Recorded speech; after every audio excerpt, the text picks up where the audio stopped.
Lesley was a good-looking young man. She was very attracted to him. He was a nice guy, fun to hang around with. I felt that he had thoughts about females that were not healthy. I was so sick of hiding and being scared. They told me I would be next. It was just agony to think about the body of somebody you love being just dumped in a river like a dog.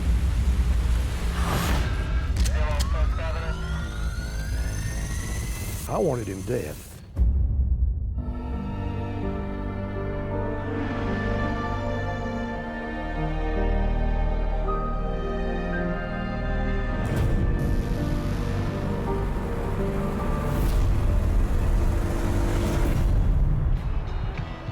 May 1990, Asheville, North Carolina. Population 62,000. It's the day before Memorial Day weekend, and Jayme Hurley hasn't turned up for work. That Friday night, about 6 o'clock, I got a call from Jayme's father. Oh, hi, Mr. Hurley. How are you? He asked me if I knew where Jayme was. He said that her employer had been trying to call, and all they could get was a busy signal. So I told him I would go over to the house and see what was going on.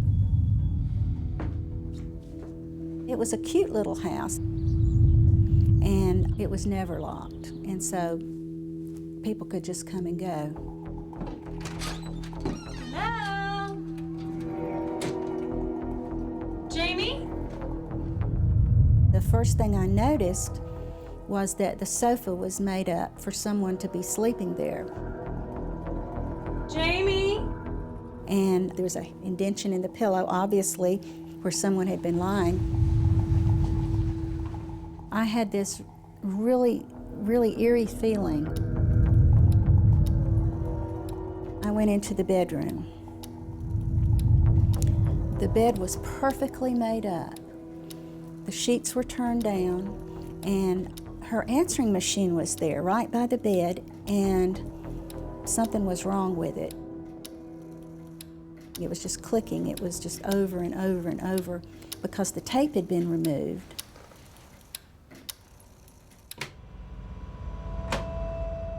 It was very chilling.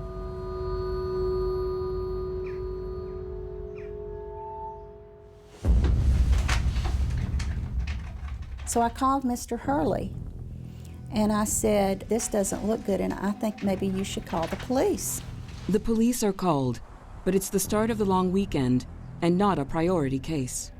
The policeman was very nice, but he said she's an adult, she's free to go where she wants, and 99 times out of 100, people will show up. Just give it some time.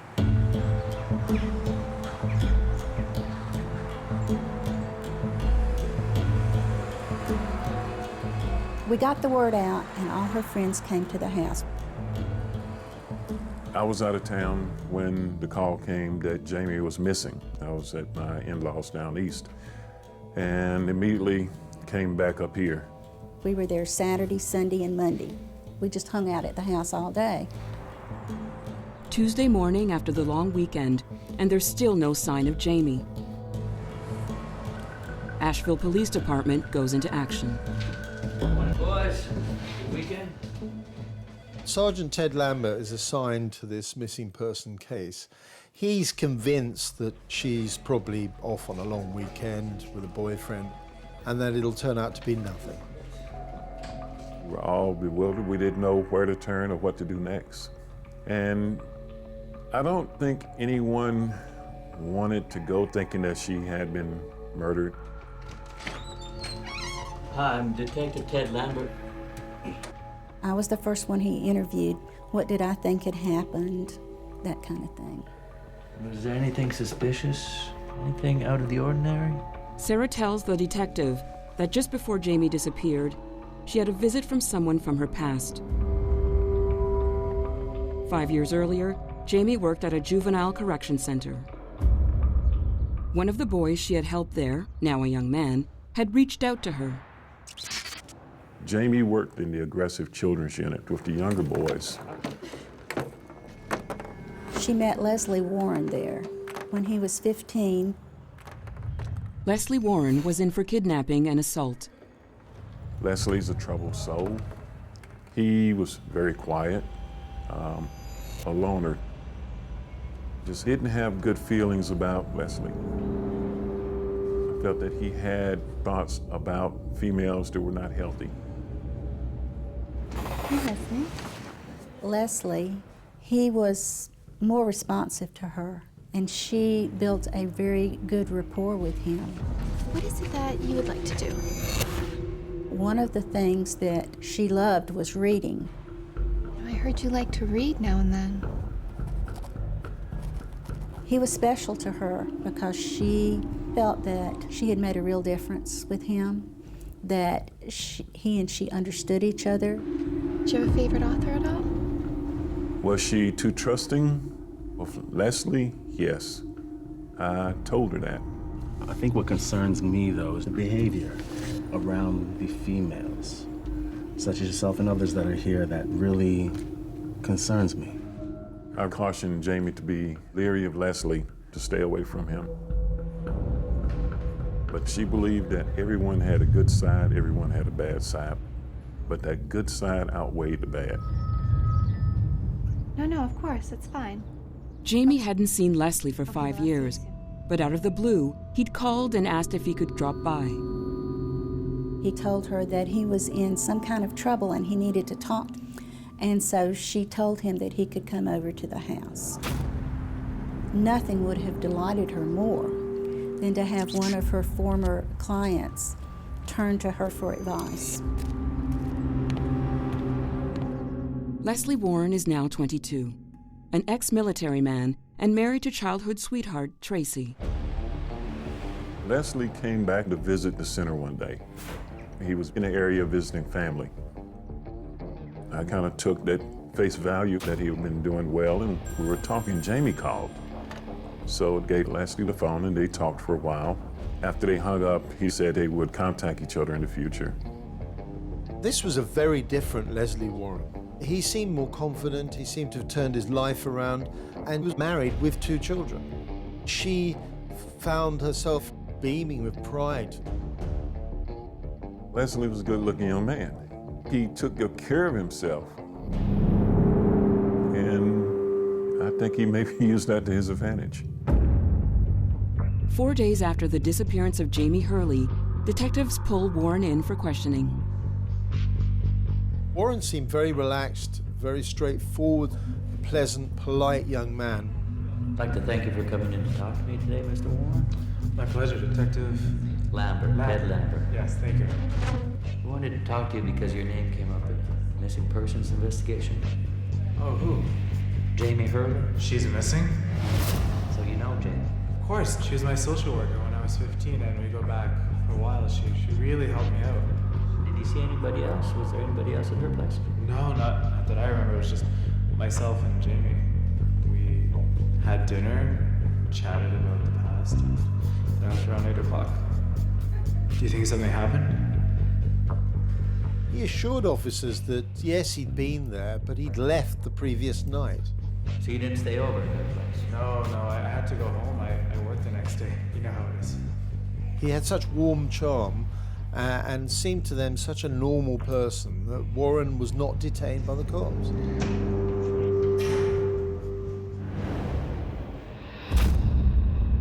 But ever the cautious investigator, Detective Lambert keeps Warren's van and orders a forensic examination. Released from police custody, and with his marriage to Tracy failing, Warren heads over to see his new girlfriend, Bronya Owenby. I met Lesley Warren at the community store where he had a job there. We went out a couple of times, and he started coming to my house, and sometimes he brought groceries. And just hung out, talking, drinking. He was fun to hang around with. He was a nice guy. Women are attracted to the nice guy with the deceptive baby face good looks. We went to the Asheville Mall one day, and on our way back, he just pulled a pistol out. Started shooting it out the window. I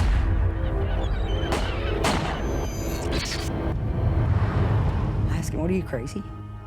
You know, there's no telling where that bullet's gonna come down."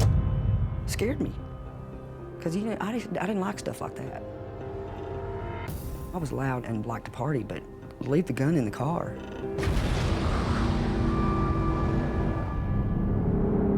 Meanwhile, a detailed search of Warren's van has turned up a woman's purse.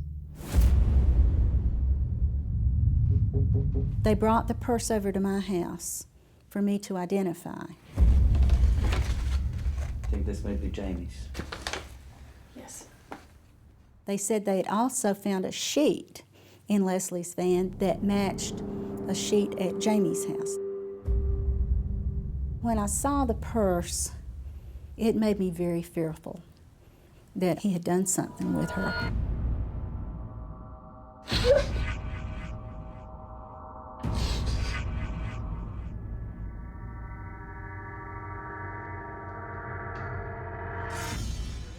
One morning, Lesley said that there was a detective coming to talk to him about some missing woman.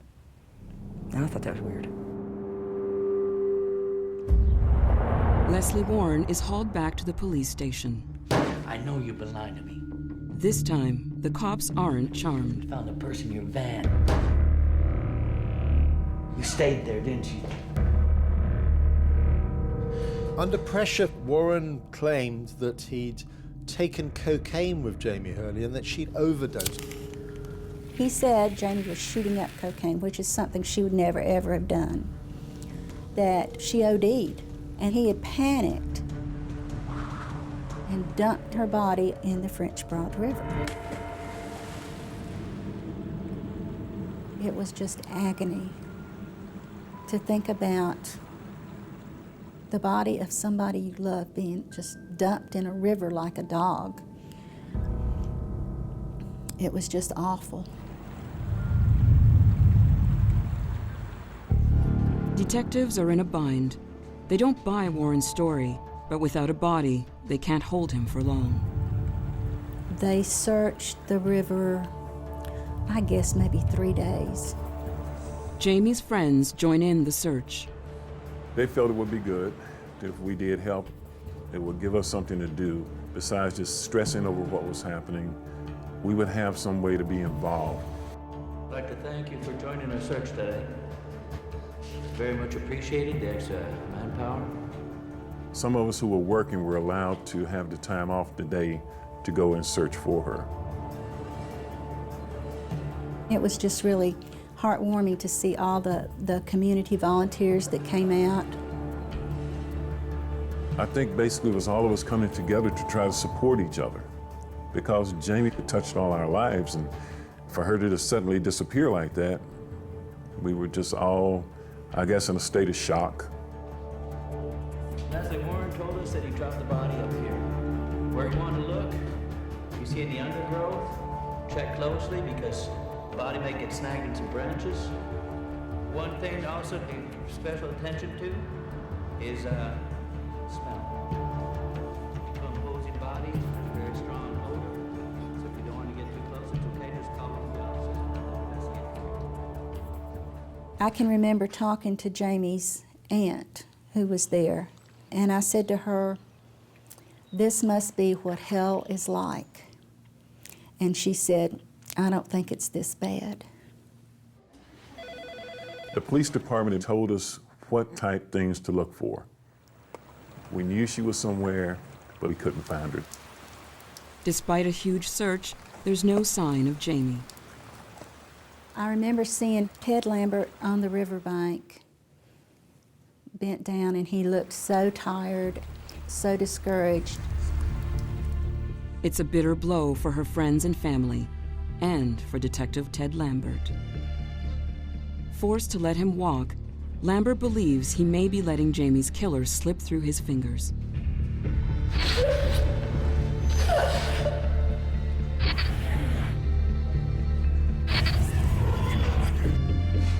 Warren's bond is set at $1,000. His grandfather coughs up the cash, and he walks free.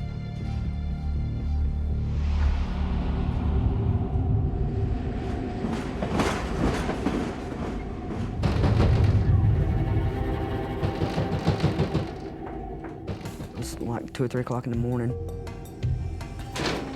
Blood all over him, was wet. It was raining outside.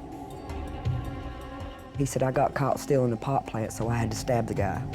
Look, it's not a big deal. You stab someone, it's not a big They're deal. coming There's at blood me. all over you. It was horrible. That scared me.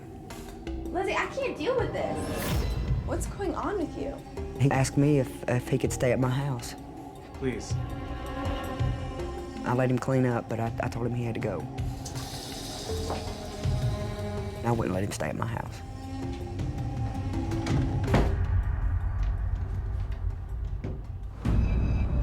The next day, Warren turns up at a motorcycle dealership to test drive the Kawasaki.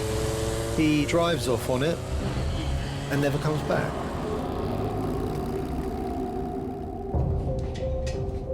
Meanwhile, Detective Lambert reaches out to neighboring police forces. Do they have anything on Warren? In Spartanburg, South Carolina, he catches a break. One of the investigators there happens to remember the name. Last year, Lesley Warren had been questioned about another homicide.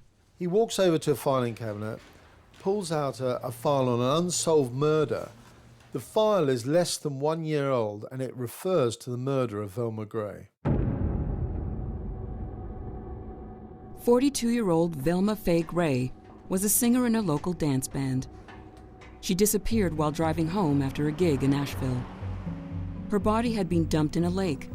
Her killer was never found. My sister, Velma Faye, played in the band with me and my wife. The band was Reflections of Greenville. She was a singer, had a beautiful voice.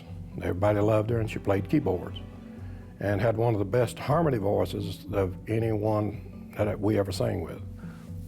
She could pick up a harmony part, and actually she could teach us the harmony parts. Most of the time, Velma Faye rode in the motorhome or the van with us. This particular evening, she drove up. That evening when we got through, she left a little ahead of me. We said our goodbyes, and that was the last time I saw her.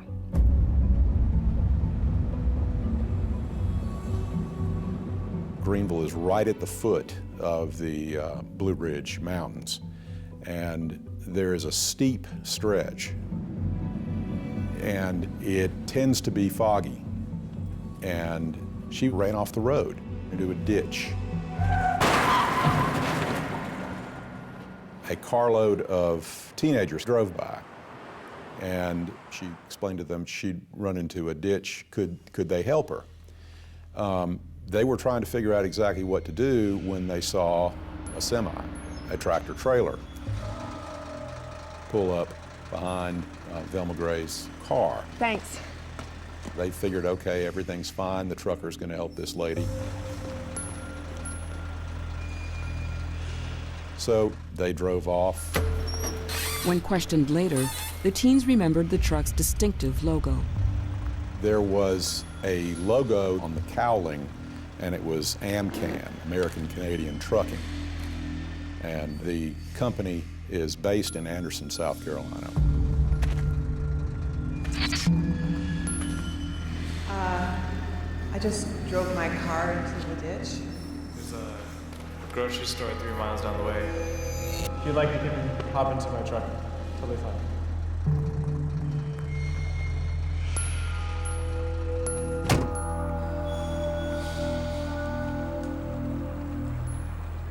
At 8 a.m. the following morning, Velma's body was found by fishermen, floating in Lake Bowen. The autopsy revealed she'd been beaten and strangled. We started looking for the truck driver as a witness. It was amazing to me why he would not come forward and say, I'm the one who was there at the scene. Detective Lambert digs deeper. He checks through AmCam employment records from the time of Velma Gray's murder and finds the name Lesley Warren. Lambert heads back to Asheville, where he pulls together a small team to investigate Warren. He strongly suspects that he's behind more than one murder. First up, detectives pull in Warren's ex-girlfriend, Bronya Owenby. North Carolina law enforcement came to my house and picked me up and told me that I needed to go to the Asheville Police Department. That's when I learned that they were looking for him. Bronya mentions that she was with Warren in his truck on the same night of Velma's murder. I told them that Lesley Warren and I went to South Carolina and stolen the truck. Warren was one of their regular drivers, but he often stole trucks from Amcan to go joyriding after hours. I didn't know we were stealing it, but he just walks right in, grabs the keys, and partied back up here in the truck.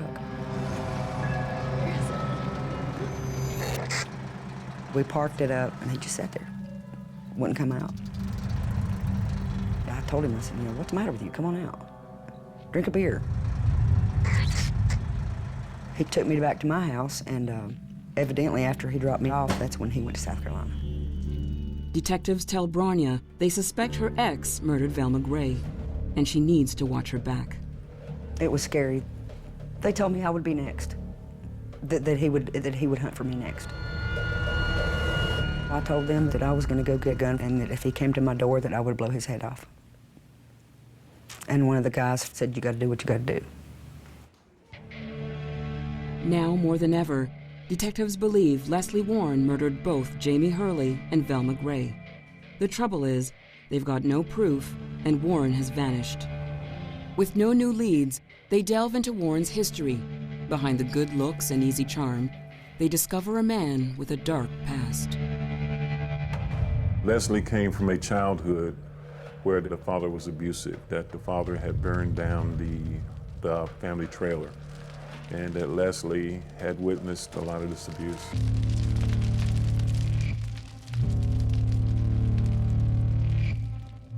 As a teen, Lesley flunked school and turned to alcohol and drugs.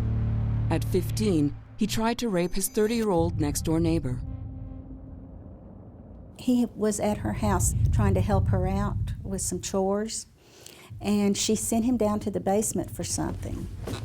And while he was down there, he called her and said, come down here, I need you to look at something. She went down the steps, and he was pointing to something. She looked over at it, and he wrapped a rope around her neck and started strangling her.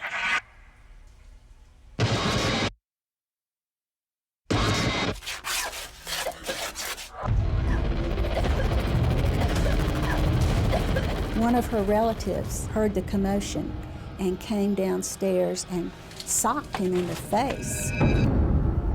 That's the only thing that saved the poor lady. And that's when he was sent to the Juvenile Evaluation Center.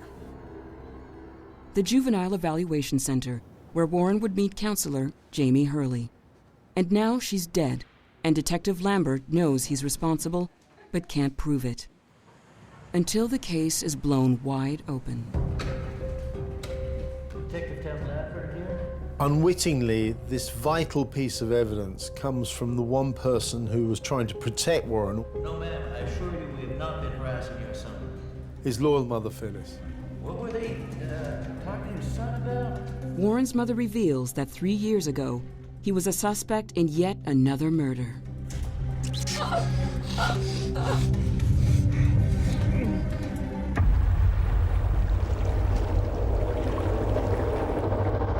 She casually mentions that Warren had been interviewed 3 years earlier in upstate New York about another missing girl. No, we're not involved with the upstate police department. What were they talking to his son about? Her name was Patsy Vineyard, and she went missing when Warren was serving in a nearby military base. Another unsolved murder where Warren is the suspect. Another body found floating in a lake.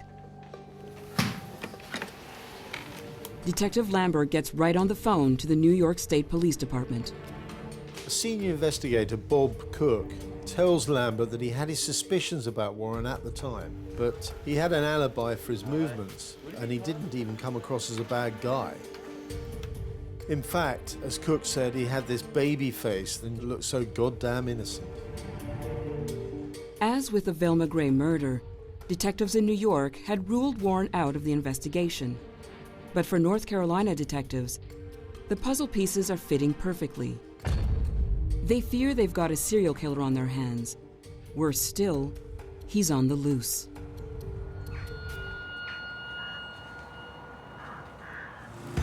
Unbeknownst to police, Warren has driven his stolen motorbike 200 miles east on Interstate 40.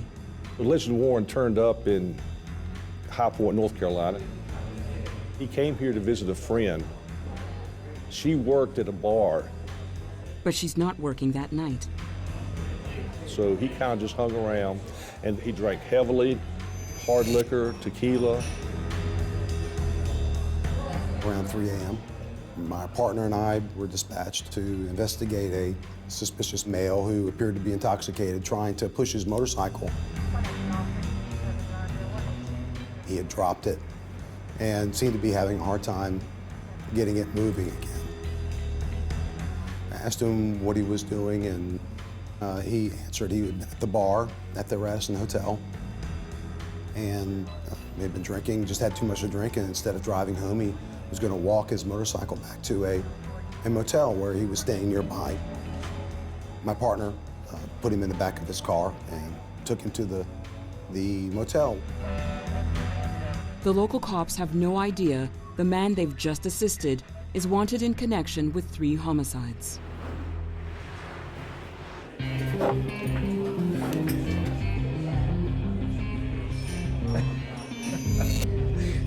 Next day, back at the same downtown bar in High Point, smooth-talking Warren is flirting with the bartender.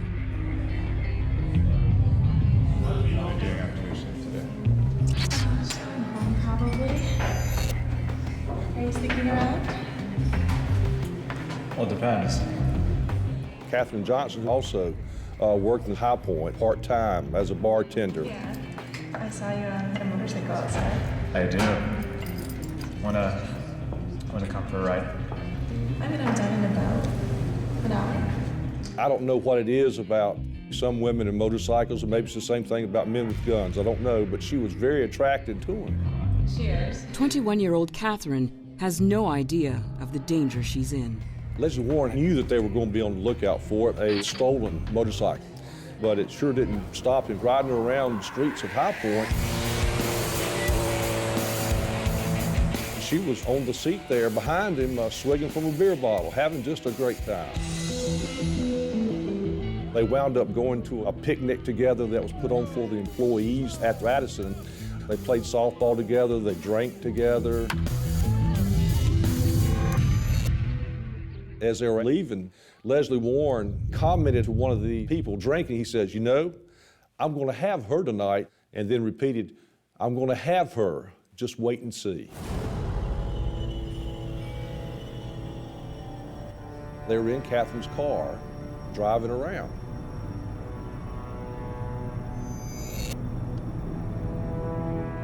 They turned down this little side road to this deserted park.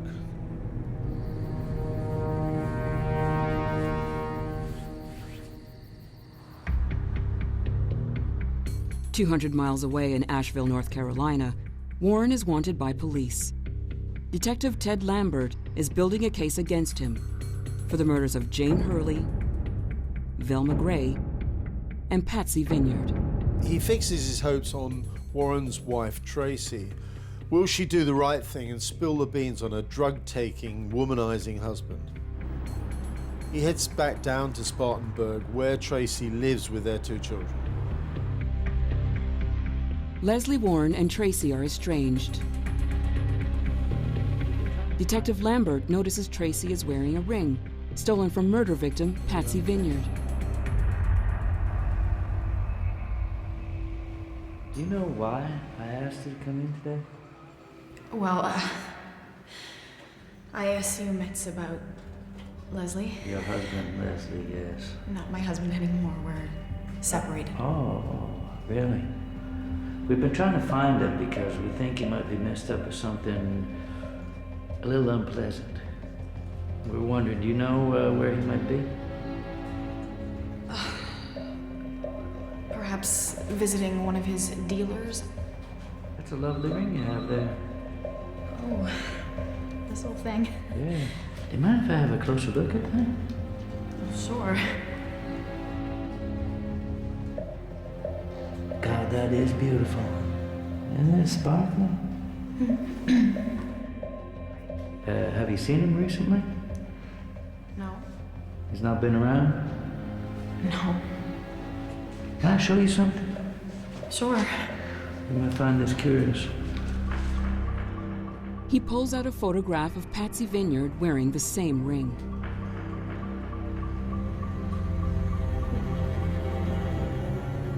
Under pressure, Tracy admits it was a gift from Warren. And there's more. She revealed that Warren had confessed to killing Patsy Vineyard. He told me that her husband asked him to because she had cancer and he didn't want to see her suffer. For Detective Lambert, it's no longer a supposition. Armed with Tracy's admission, he's certain Warren's guilty. Now, he needs to catch him. Can we put a trap and a trace on your phone? Can we do that? Yes. Asheville Police Department put together a plan. They will tap Tracy's phone and wait for him to call her.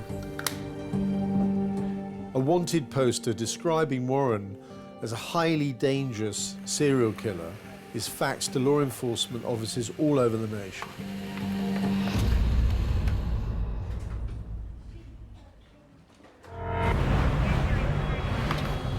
A massive manhunt swings into action across 3 counties.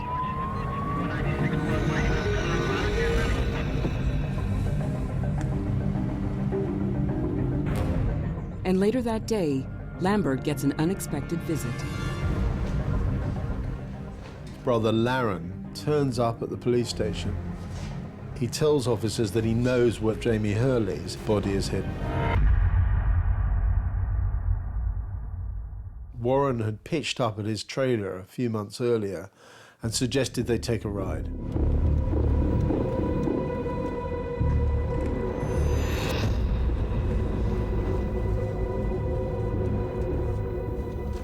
Lesley?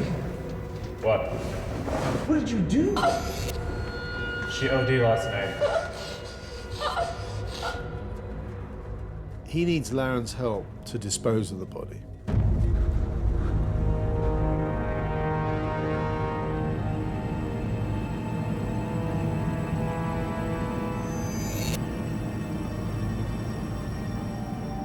They stop in the mountains. Warren drags Jayme's body down the side of a hill. Then Warren scrabbles out a shallow grave.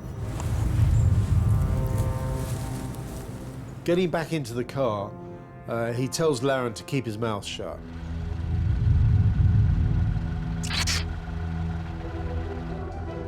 Warren's brother leads officers to a remote spot deep in the Blue Ridge Mountains. I got a phone call from a friend of mine who had a police radio in her house, and she said, I think they found Jayme's body.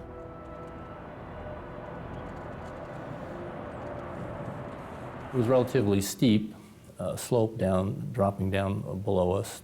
They had strung some ropes, so I climbed 250 feet down where the remains were located.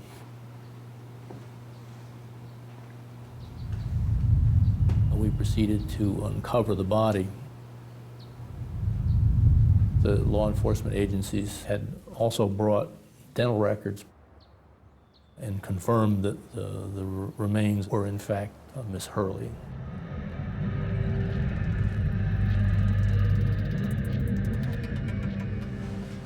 They did the autopsy, of course, and found out that she was strangled and that there was no cocaine in her body at all. So much for Warren's story about Jayme ODing. Didn't happen. Finally, Detective Lambert knows he has the right man. But the clock is ticking. Warren could strike again at any moment. They have little to go on as he seems to have disappeared into thin air.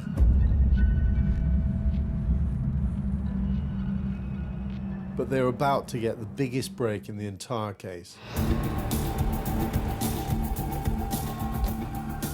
At 2 p.m. that day, Tracy takes a call from Warren.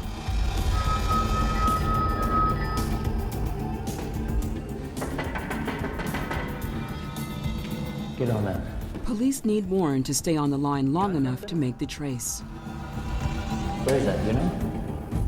He's phoning his wife because he needs some money. Can you get a trace on that? Tracy keeps him talking. Experts get a fix on a location 200 miles away in High Point, North Carolina. You sure about that? Great work, thank you. The police response is swift and decisive.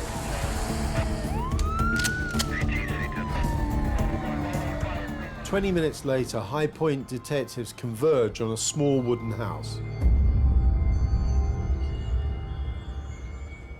A group of patrol officers, uniformed people, and detectives who went to the house.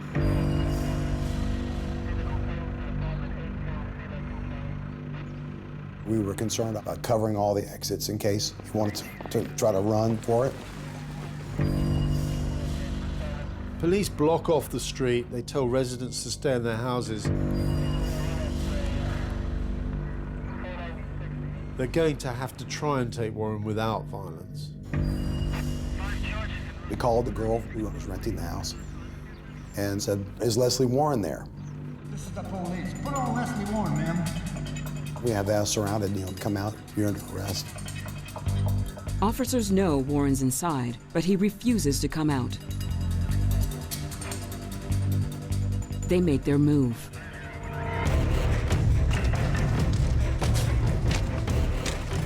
While officers inch across the yard, a SWAT team takes aim at the front door.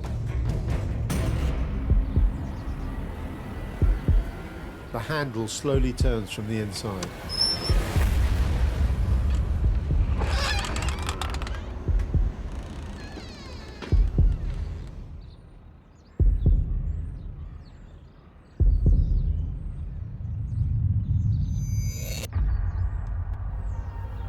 And there's Warren. Didn't make an effort to run or struggle or anything. He wasn't upset. It was just like he expected his arrest would happen.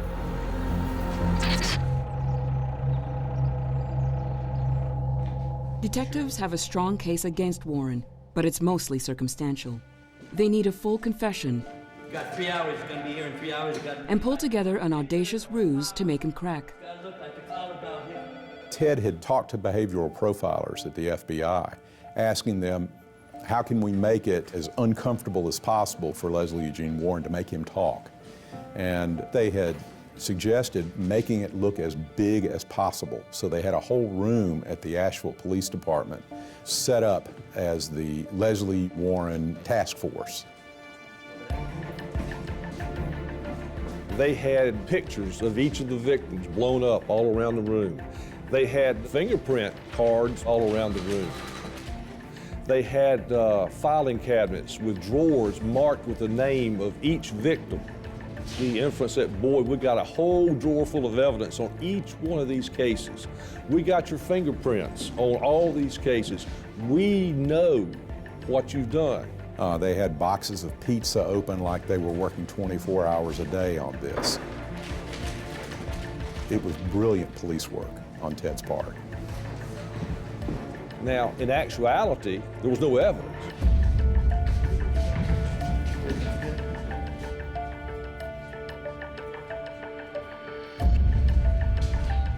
Cuffed and shackled, Warren is slowly walked right through the fake incident room.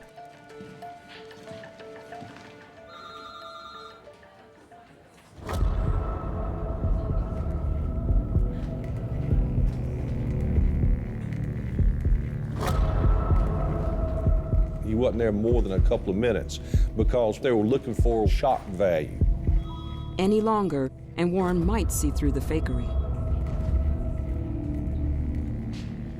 They had arranged for Ted Lambert to be the only person to talk to him in that room. Hey, Lesley. How you doing? And Warren's eyes just hit the floor. He didn't pick his head up again. The interview room has been specially prepared as well. The chair legs have been sawn down, literally, to keep Warren off balance. Ted Lambert said, Lesley, you saw what was in that room. The only thing you've got going for you is the truth. You need to tell us the truth. Jayme Hurley? You killed her? Within minutes, Warren is confessing. Yes, he killed Jayme Hurley. Her also? Yes, he killed Velma Gray.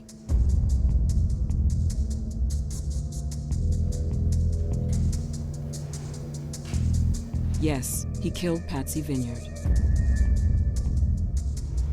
Why'd you kill him? I don't know.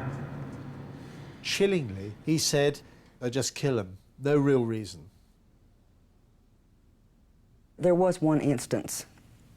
Lesley and I were having sex, and he just slipped his hand up around my throat. He didn't put any pressure on it, but I couldn't figure out what the hell that was about.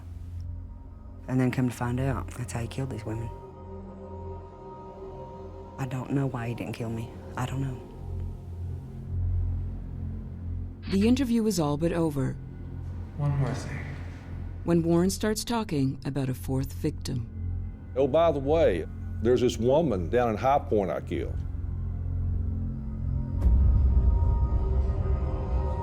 Everybody got real quiet, their ears pricked up, and he started to describe the murder of Katherine Johnson.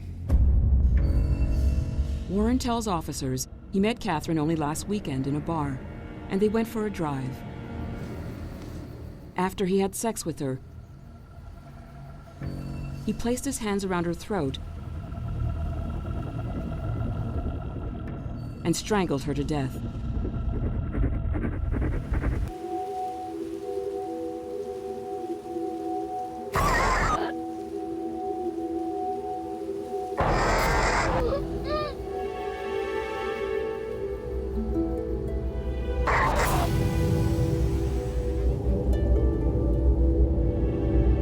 It takes more than a minute to strangle somebody to death. Just watch the clock. It is a long, intimate murder. He was devoid of empathy.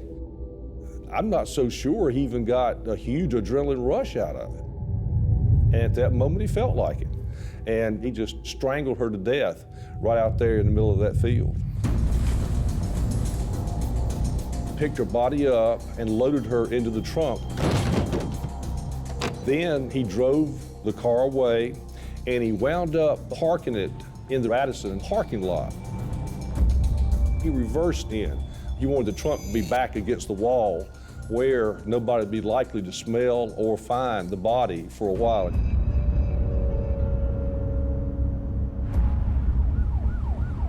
Warren, under armed escort, is driven back to High Point to find Katherine's body. They assembled a forensic squad and they went over to the Radisson and they did find her vehicle reverse parked into a parking place.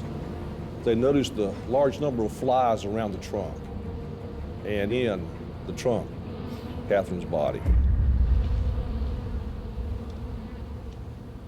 There was a high degree of decomposition, and it smelled bad. It was the awful remains of a beautiful young lady.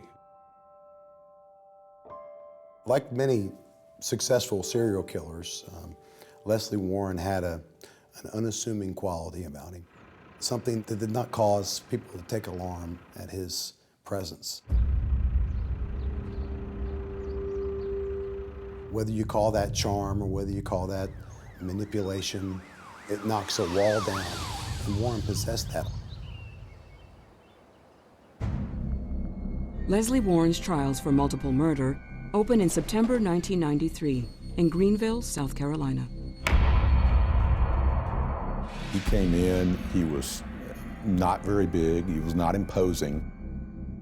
I'd always thought if somebody walked in the room, you would know that that person was a serial killer. The temperature of the room would drop 15 degrees. Nothing like that happened. He just looked like somebody from down the street.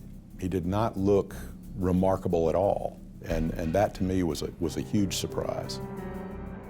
During the trial, Warren just sat there. I don't recall any emotion at all. He just stared straight ahead, very emotionless, no facial changes or anything. He would answer the judge's questions directly, but other than that, he just sat very composed. I think that kind of angered a lot of us. How dare you just sit there knowing what you did, not even to the family, not even to the friends to say I'm sorry or anything. It was just that same blank stare the whole time he was in there. I was pushing for the death sentence. I wanted him dead. First time I saw him, just instinctively, I said, let me have him. I'll deal with him. It was a nightmare. They put guards in front of me, and I guess they were afraid I might do an outburst or something of that nature.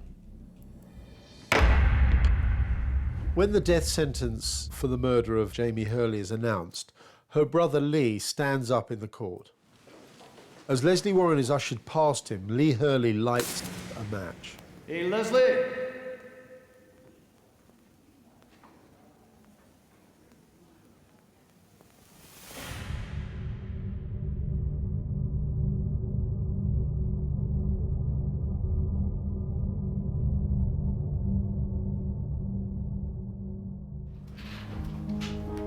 I was so sick of hiding and being scared. And I just wanted to go on with my life. I carried a gun with me for a long time, until the day that they caught him. A big hooray went through the whole house, you know, and that I was safe. I felt relieved that no more women were gonna get hurt by him.